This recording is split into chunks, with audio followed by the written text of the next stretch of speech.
On Auschwitz.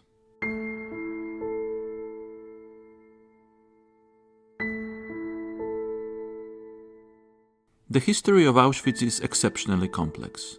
It combined two functions, a concentration camp and an extermination center in gas chambers. Nazi Germany persecuted various groups of people there, and the camp complex continually expanded and transformed itself. In the podcast On Auschwitz, we discuss the details of the camp's history and our contemporary memory of this unique place.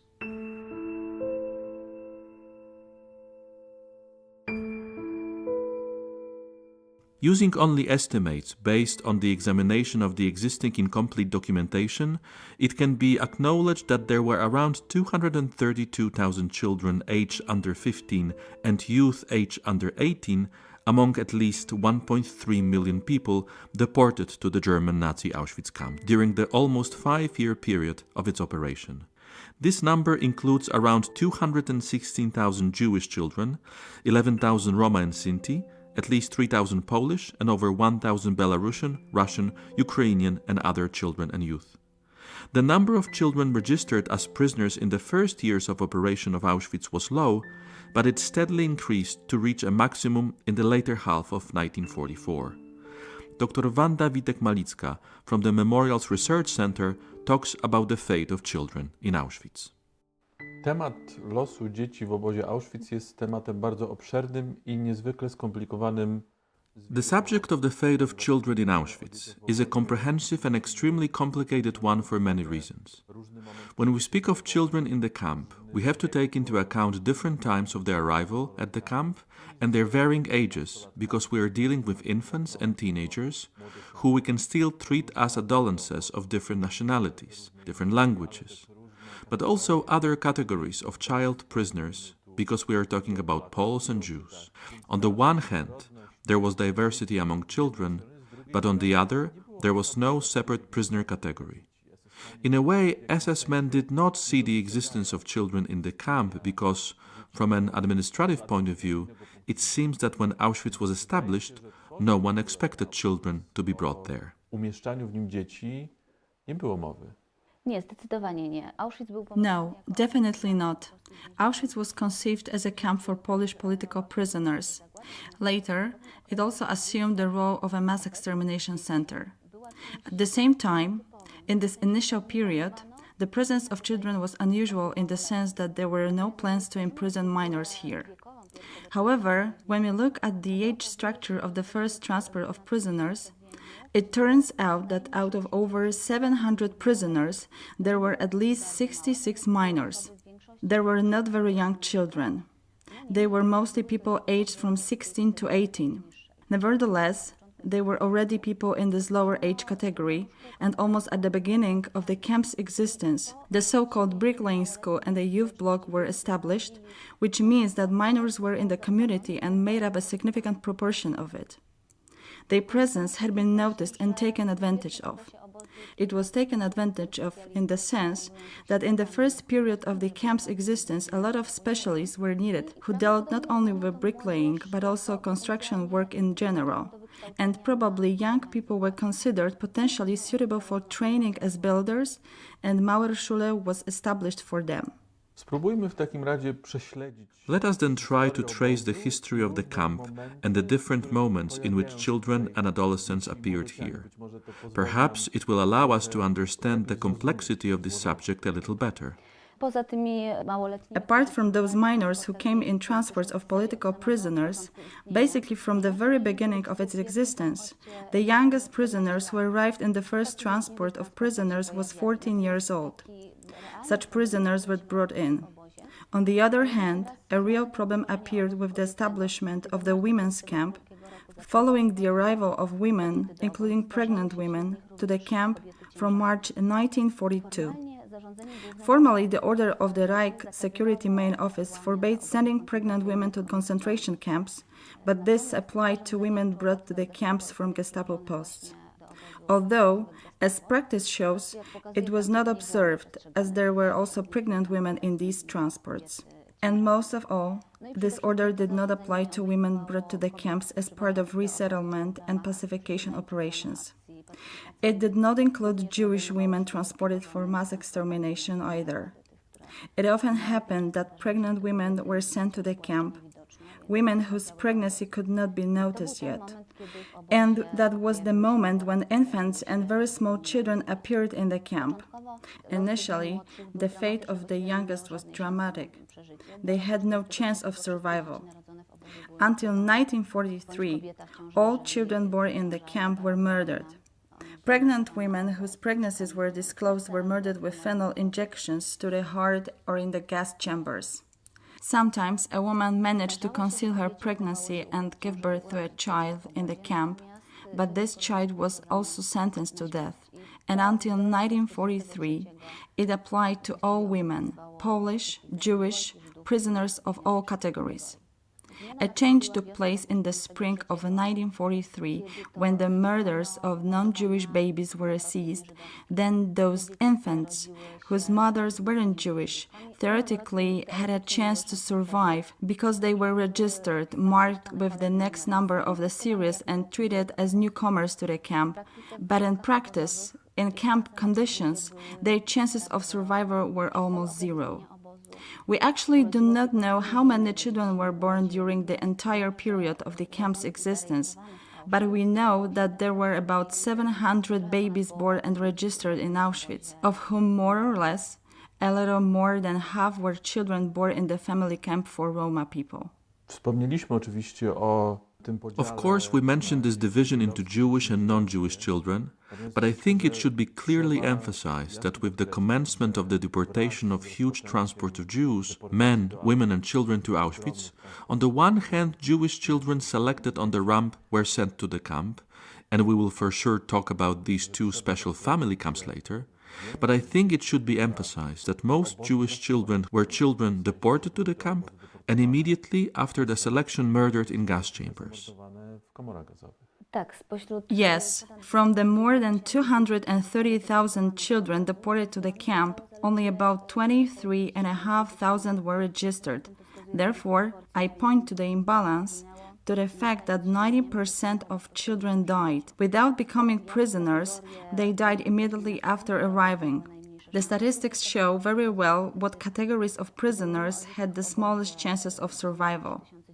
When we talk about children in the camp, there were at least 3,000 Polish children, about 1,000 children from the Soviet Union, 11,000 Romani children and 216,000 Jewish children deported to the camp. About 4% of the Jewish children and almost 100% of the remaining categories were registered in the camp.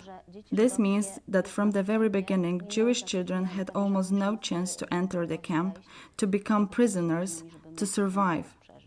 As far as the criteria followed by the camp authorities during the selection are concerned, the smallest and the youngest children certainly did not have a chance to enter the camp. Here, it is actually difficult to talk about any rigid criteria, about how old the children had to be, how tall they had to be, or what criteria they had to meet in order to be able to enter the camp. As practice shows, times were hard. The general rule was that those who appeared to be fit to work, who appeared to be useful, able to cope with hard physical work, were sent to the camp. Hence, as I mentioned, several-year-old children, infants, premature babies or teenagers could not be admitted to the camp. Although we have an example of Thomas Bergenthal, who was sent to the camp in the summer of 1944, he was then a 10-year-old boy and he passed the selection successfully. In fact, he does not know why, as he mentions the transport was not subjected to selection. He presumes that perhaps because it was a transport from a labor camp, and perhaps the camp authorities decided that if it was a transport from a labor camp, then there were people able to work there. Whatever the reasons for this, the fact is that during the period of the most intensified extermination, in the summer of 1944, he got into the camp as a 10-year-old and survived his stay there. There were exceptions to the rule, but there were actually very few of them in general. Former prisoners often mention that the prisoners who helped on the ramp, who took care of unloading the transports so that the extermination process would be reasonably functional, they very often told these minors to say that they were older than they actually were, but what was the age limit? It is not known. Halina Birnbaum mentions that she said she was 15 years old, although she was 13. Well, a 15-year-old girl is also not yet an adult. Despite this, she also got into the camp here. Most probably the key issue was prisoners' physical appearance, whether they looked like a person capable of work. Wyjątkowym miejscem A special place in Birkenau camp, if we are talking about the presence of Jewish children, was the family camp created for Jews deported from the ghetto in Theresienstadt. And this is truly a special place in the history of children in Auschwitz. This is an exception in terms of Jewish children coming to Auschwitz. Even the youngest had a chance to enter and were registered. They did not go through the selection process. This camp operated from 1943 to 1944 and several thousand children passed through it. Unfortunately, here we have a big problem with the availability of data. We do not have detailed statistics for this camp. We do not know exactly how many children were there. We do not know how many children were born in this camp. Nevertheless, these children were treated slightly differently. That is, radically differently compared to the camp in general. First of all, these children could be with their parents. In fact, segregation applied. The men were in different barracks than the women, but they had contact with each other, so the families here were not permanently separated as it was the case in the rest of the camp. So the very fact that the children stayed with their mothers somehow gave them certain protection. A certain phenomenon in the camp scale was the creation of a kindergarten, a so-called children's garden. It was in the camp for the Jews from Theresienstadt. It was an institution run by the prisoners of the camp and created with children in mind. Those youngest children spent their days there. They learned songs and poems. They played. Children older than 6 went to school, where they could also study. Teachers recruited from among prisoners conducted classes there. On the other hand, this state of affairs of privileging these prisoners, not only minors from the family camp, but also adults, did not last long, because the camp was liquidated and almost all of its inhabitants were murdered in gas chambers. Earlier, some of them were sent to camps to work in the Third Reich, and these are the people who survived. Those who stayed in Auschwitz died, so the apparent privileges these children had did not change their fate in the end. All these children died in the camp. Another special place is yet another family camp in Birkenau, this time created for Roma and Sinti people. Roma and Sinti who were deported in large groups with whole families. There is no selection here because they were not Jews. They were sent to the family camp, and this way 11,000 Roma children became prisoners of Auschwitz. Actually, at the end of January 1943, an order was issued to arrest and deport to Auschwitz all Gypsies, all Roma people living in the Reich and in the Protectorate of Bohemia and Moravia. These people were brought here starting from February 1943 and detained in section B2E, in the so-called family camp. The Romani camp, the so-called Zigeunerlager, was the first family camp that was established, the first of 2 that were established in Auschwitz, and it was also in this camp that a so-called kindergarten for the youngest children was established. It is not entirely clear what the reasons for it were. It is known that Dr. Mengele participated in this initiative. He kind of nodded, agreed, and with his permission, the institution operated. Initially, the children received slightly better food. They had certain privileges. They could learn, they could play. However, it didn't last long. With time, the terrible hygienic and sanitary conditions in this camp, no free access to running water, poor food, all this made these children sick. There were epidemics of typhus in the camp, So the fate of these children, if they began to fall ill, was in fact sealed. These children were left untreated. There was nothing to treat them with. Their fate was dramatic. In the end, during the liquidation of the Romani camp, all these children were taken to gas chambers and murdered. Another characteristic phenomenon for the Romani camp is that this is where Dr. Mengele's experiments on children began. In this nursery, this kindergarten, there were children among whom Dr. Mengele selected victims for his murderous experiments. Later, he also conducted these experiments on Jewish children and on Polish and Belarusian children. But it all started in the Romani camp. And these experiments were conducted without the knowledge, without consent of not only these children but also their parents, experiments that caused suffering, which for many of them ended in death. Miklos Nysli mentions this in his book, I Was Dr. Mengele's Assistant, that for Dr. Mengele it was important, for example, to compare children, twins, comparing them from an anthropological point of view in terms of their external and internal structure. Consequently, if one of the children died as a result of a disease, the other was immediately murdered so that the internal organs could be compared. So, these children suffered physically as a result of these experiments, and they suffered mentally because they were separated from their parents. They were terrified. These experiments were painful, so the fate of these children, despite these apparent privileges, the fate of the gypsy children, certainly cannot be considered lighter or less cruel than the fate of the other children in the camp. When we talk about numbers, the third of the largest groups of children were Polish children. And looking at the chronology of transports, we are probably dealing with two large Polish groups. Children who end up in the camp in very different circumstances, but also in very different periods of the camp's existence, which also influence, among other things, the chances of their survival. That is on one hand the deportations of the Zamość region, and on the other the period of the Warsaw Uprising. Apart from Polish children who were brought in transports of political prisoners, there were actually two large groups of children. The first one was, as you mentioned, children brought from the Zamość region. It was the end of 1942, the beginning of 1943. There were about 100 children among over 1,000 deportees. Virtually all of these children died very shortly after being brought to the camp. The girls were imprisoned with the women in the women's camp, where they most often soon died as a result of diseases, as a result of camp conditions, or as a result of exhaustion.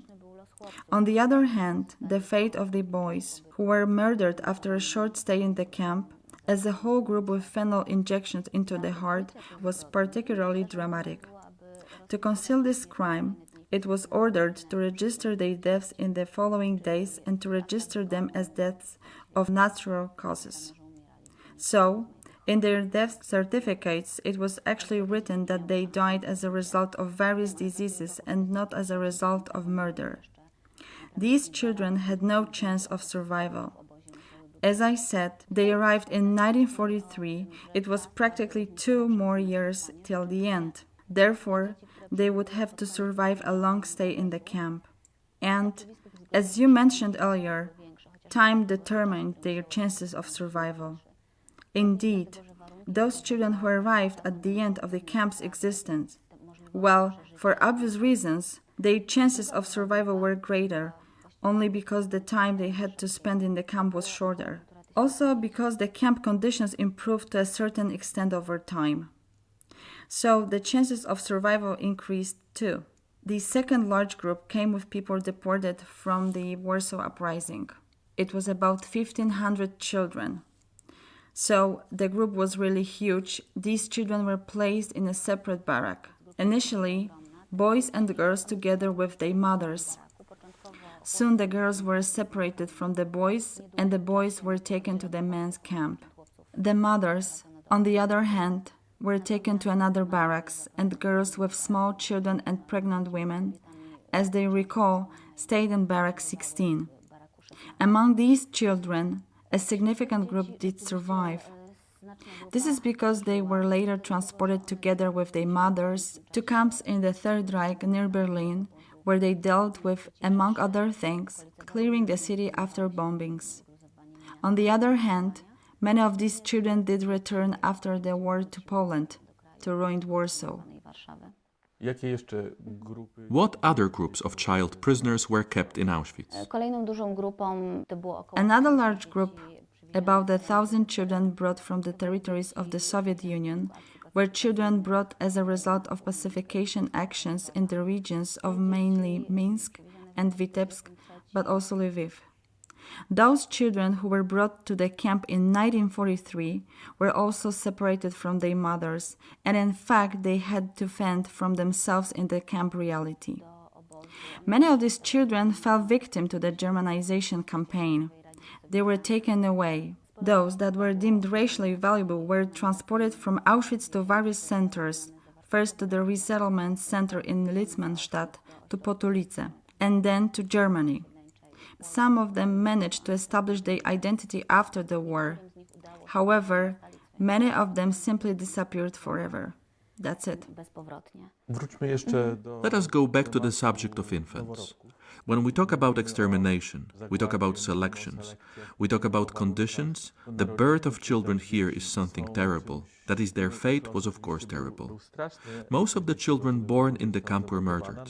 On one hand, again, the camp had to deal with this issue somehow, and on the other hand, the prisoners in the camp also tried to help somehow or adapt to this situation when infants appeared among the prisoners. Więźniarek pojawiają się noworodki. Tak jak wspomniałam, w roku As I mentioned, in 1943, the murders of non-Jewish infants ceased, so the question of the presence of children in the community of prisoners emerged. Initially, women were allowed to bear children. We are talking about non-Jewish prisoners. At the beginning of 1943, they could have children. On the other hand, these children were murdered in a terrible way, as the prisoners recall, midwife Schwester Klara simply took the children from their mothers and drowned them in a bucket. The mothers had a chance of survival, as long as the delivery was uneventful, as long as there were no infection, and as long as they did not die of exhaustion. However, from most likely May 1943, these infants were left alive. The question is whether or not such an infant had a chance to survive. These children were actually born in 1943. We know examples of children who survived, but these are very few cases. Such a special case is the son of Anna Pfefferling, who gave birth at the time when infants were still murdered. Thanks to the help of other prisoners, she hid her son on a bank, and she managed to hide her child in a block for a long time. How? Hard to say. Certainly, other prisoners had to help her, because she couldn't have done it alone. As Anna Pfefferling herself recalls, after giving birth she had to return to hard work almost immediately, pretending that her condition allowed her to do such work. When the presence of this child was discovered in the block, it was already the period when infants were registered as newcomers, and probably thanks to this, the child survived. The child was registered, as his mother recalls.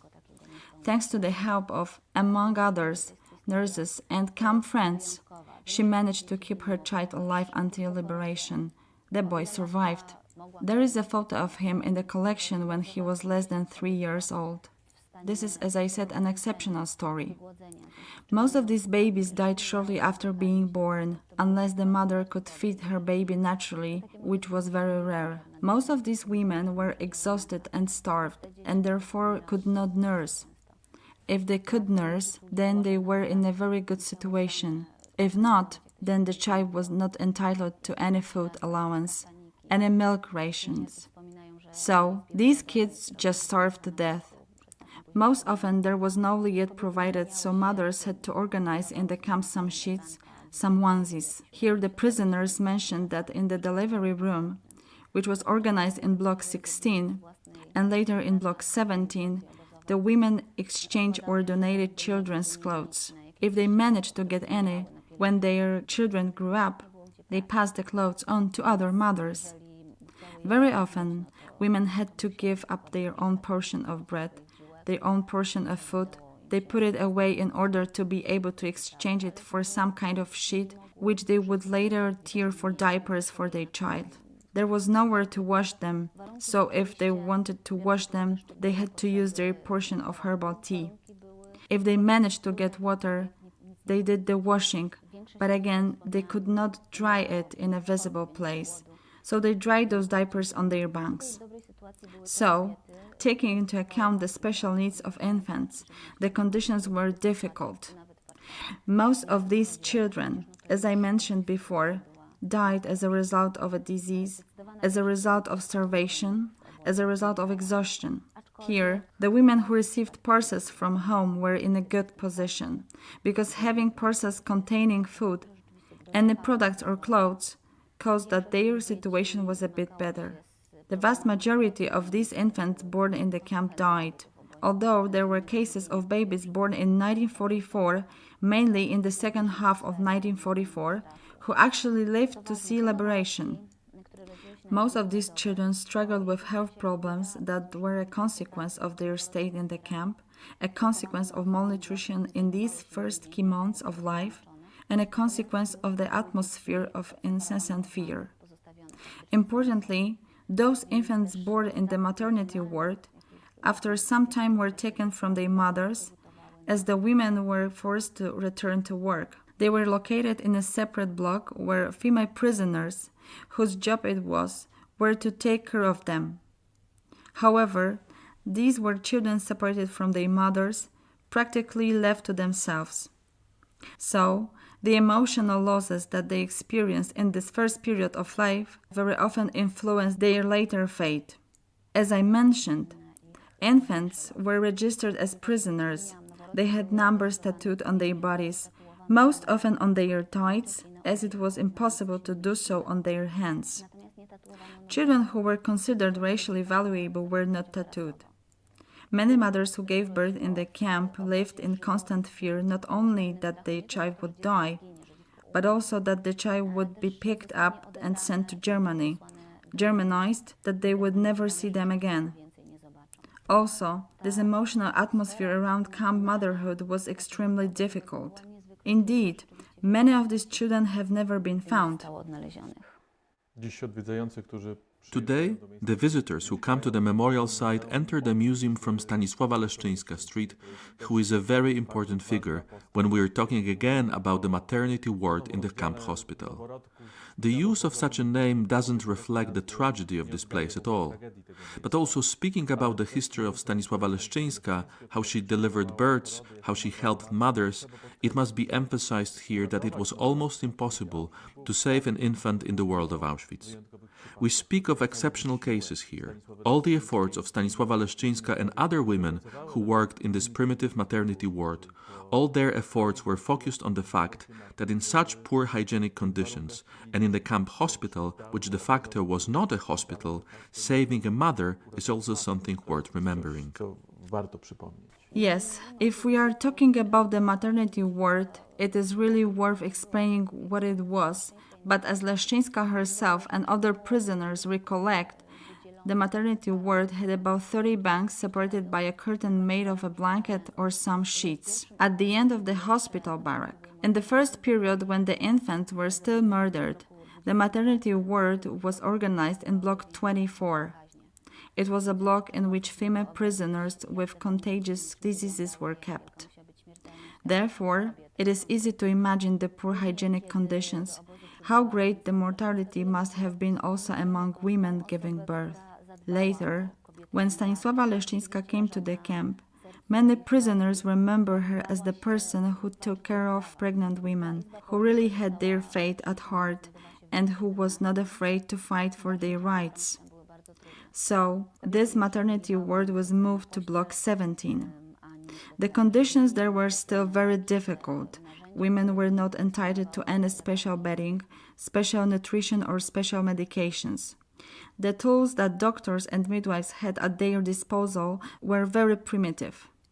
Stanisława Leszczyńska simply had to rely above all on her enormous knowledge, on her experience, on her intuition and on her dedication. And it was the weapon she wielded in the fight for the lives of women and children. Dzieci władała. Wiemy już skąd do obozu We trafili. already know where the children were brought from. We know and we can see how diverse this group was, what was the diversity and the different age of the children, their different categorization by the Germans, because we're talking about Jewish children, non-Jewish children, Polish, Romani, how it translated into their fate in the camp. Przenosiło się na ich losy w obozie.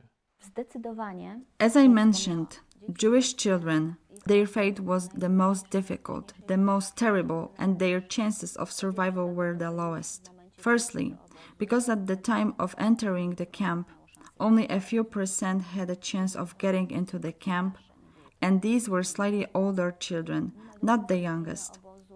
Almost until the end of the camp's existence, selections of people unable to work were carried out in the camp. These selections in 1943 were ceased in relation to non-Jewish prisoners, while in relation to Jewish prisoners they were conducted almost to the very end. So here again, Jewish children were much more at risk. The third issue is that if Jewish children were sent to the camp, for them there were no separate children's blocks.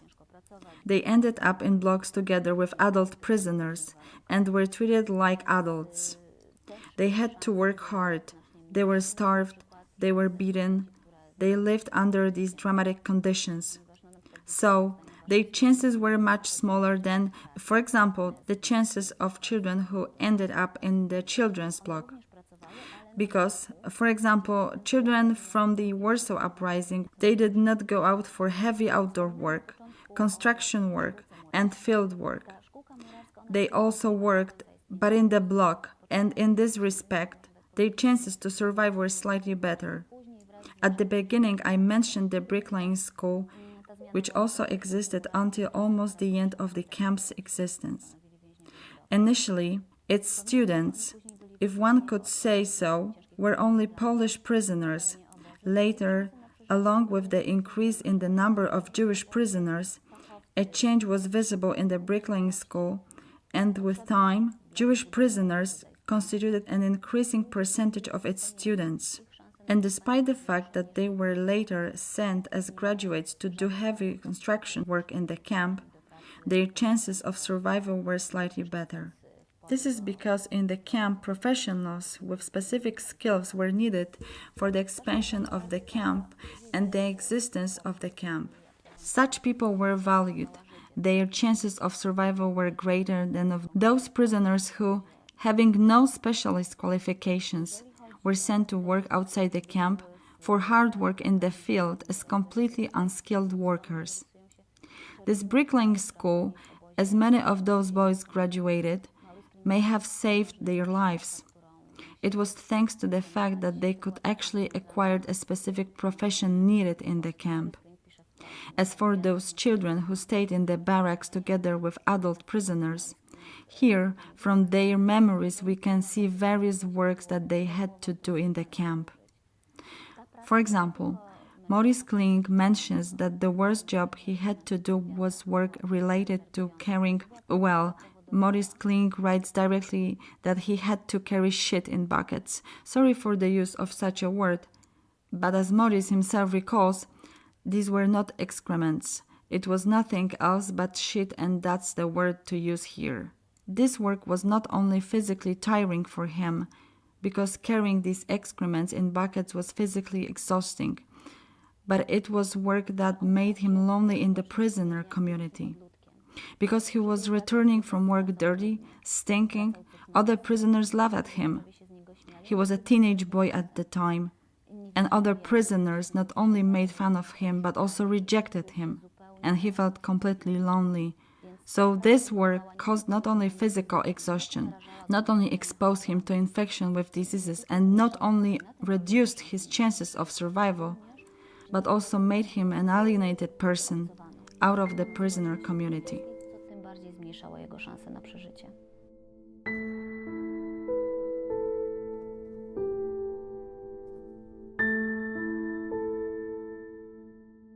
You can find all our On Auschwitz podcasts at www.auschwitz.org/podcasts.